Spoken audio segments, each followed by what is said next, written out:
Voilà, bonjour à toutes et à tous, ou à tous et à toutes, peu importe. Donc, je fais une petite vidéo, en toute simplicité, naturelle, sans tripatouillage ou quoi que ce soit.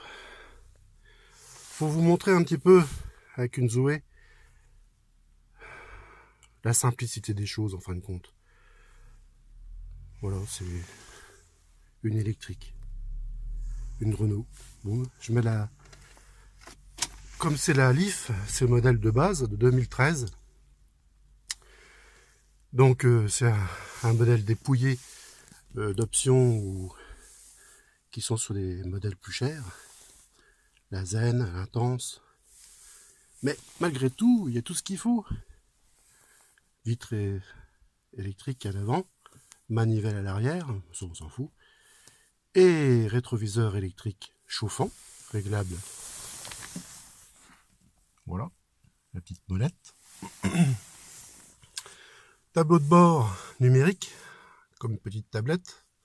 Et l'autonomie surtout. L'autonomie qui est vraiment intéressante. Parce que j'habite à la campagne, hein, vous avez dû vous en rendre compte. Et je fais beaucoup de routes, bien sûr. Alors voilà, il fait 11 degrés, il est presque 10 heures du matin. Cette nuit, c'est tombé à 8 degrés. Et malgré tout, j'ai 310 km. Mais ces 310 km-là ont été calculés sur une moyenne par l'ordinateur. Et c'est fiable, c'est relativement fiable. Il faut savoir que plus la température baisse, moins l'autonomie est importante. C'est normal, la batterie n'est pas chauffée. Elle est refroidie l'été, avec une ventilation, mais l'hiver, c'est pas pareil. Mais c'est largement suffisant, hein. Vous vous rendez compte? Avec la température, j'ai quand même plus de 300 km de route à faire. Oh, bah c'est parfait, ça.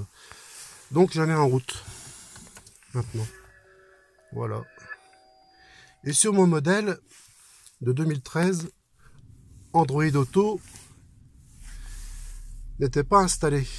C'est sur les modèles fin 2017, 2018, bien sûr, il y a Android Auto. Et j'ai déverrouillé Android Auto. Il faut savoir que d'origine, Renault, c'était bien. Ils ont mis l'option cachée d'Android Auto. Alors, ce qui fait que j'ai la température ici. Voilà. L'heure. Malheureusement, je ne peux pas mettre mon smartphone connecté sur la prise USB ici, qui se branche sur la voiture. Hein.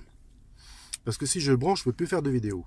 Mais il faut savoir que Android Auto, avec Google Maps, si vous avez déjà vu un écran de Tesla qui affiche Google Maps, avec les villes, le relief, etc., un peu comme une vue satellite tout simplement, et bien c'est la même chose sur la Zoé.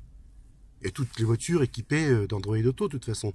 Donc là, sur le petit écran, enfin, petit écran, c'est à la taille de la voiture, hein, c'est proportionnel, quand même bien, hein, on l'a vraiment bien sous les yeux, on n'a pas besoin de baisser les yeux quasiment pour regarder l'écran, la route est là, l'écran est là, il n'y a pas beaucoup d'efforts à faire hein, pour la vue. Donc, c'est une voiture qui est bonne, une autonomie.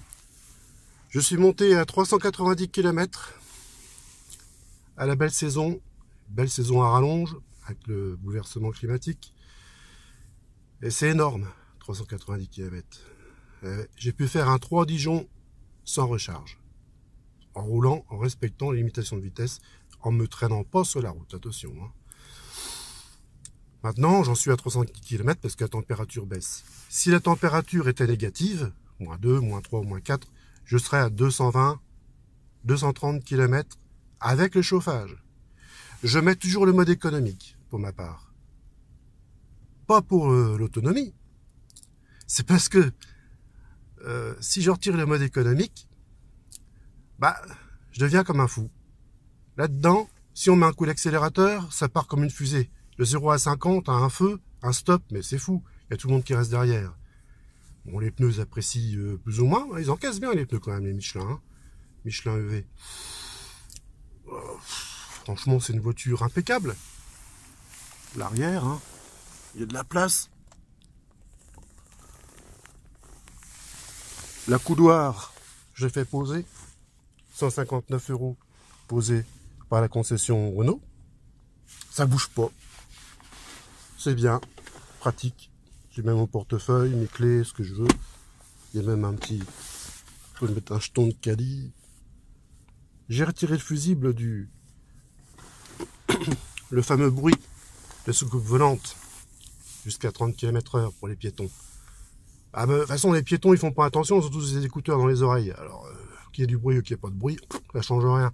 Donc, j'ai désactivé ça, ça m'énervait. Alors, du coup, maintenant, il n'y a plus de bruit. Sinon, on peut le faire manuellement. Il y a un bouton qui est prévu, hein, ici, pour désactiver et réactiver ce fameux son. À chaque fois qu'on arrête la voiture, qu'on redémarre avec la carte, hein, qu'on met contact, qu'on coupe, ça remet à 0. Donc, le son repart. Voilà. Donc, ça va faire 2 ans que je l'ai. J'en suis à plus de 30 000 km par an. Auparavant, j'avais une Prius 2. Je faisais 2 fois moins de kilomètres. Et la Prius 2 consomme, comme toutes les thermiques, de toute façon, ça reste un thermique, même s'il y a une batterie. Eh ben, ça consomme 5,5 litres environ en hiver et 4,5 litres à la belle saison. Le plus bas que j'ai fait, c'est 3,5 litres. Et là, je me traînais. Avec une hybride, on a tendance à se traîner pour pas dépenser de carburant. Parce qu'on sait qu'à la fin, il faut acheter le carburant, hein, on le paye.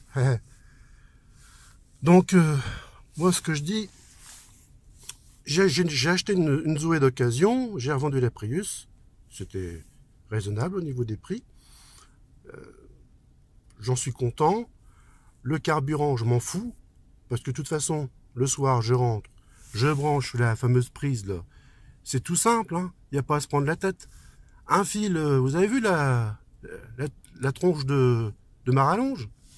Ah, franchement. Et ça fonctionne depuis 2 ans comme ça. Il n'y a pas à se casser la tête. Et ma voiture électrique consomme moins que mon ordinateur chez moi. Eh oui, faut savoir ça. Si mon ordinateur, je le mets en route le matin, je le coupe le soir, et ben elle aura consommé plus d'énergie que ma Zoé. En rechargeant ma voiture, hein, je parle. Donc la recharge va durer 6 heures, 8 heures, 10 heures, suivant ce que j'aurai utilisé comme batterie. Je ne vais pas faire 300 km par jour quand même. J'en fais une centaine par jour, environ, grosso modo. Une moyenne. Alors l'énergie, je l'ai chez moi. C'est comme si on avait une pompe de carburant à la maison. Mais c'est formidable ça. Si on avait tous, si on avait tous ce système-là, on n'irait pas pleurer après le pétrole, après le carburant, machin, qui augmente sans arrêt. En ce moment, ça râle. Arrête quoi. C'est inévitable, hein, de toute façon. Faut pas rêver. Hein. C'est la fin d'un système, c'est un nouveau système qui démarre, c'est tout. Et c'est pas d'aujourd'hui. Voilà, donc c'est une petite vidéo toute simple. Pour montrer la voiture. Peut-être que j'en ferai une autre avec Android Auto pour vous montrer comment ça fonctionne. Hein, il y a la prise ODB2 qui se trouve ici en dessous là. Le petit cache gris. On branche la prise ODB2. Il y a un logiciel sur l'ordinateur, soit en Wi-Fi, soit en Bluetooth. Et il faut faire attention à ce que l'on fait à ce moment-là. Et on déverrouille Android Auto. Voilà. Bon, bah, je vais faire mes courses et je vous laisse. Au revoir.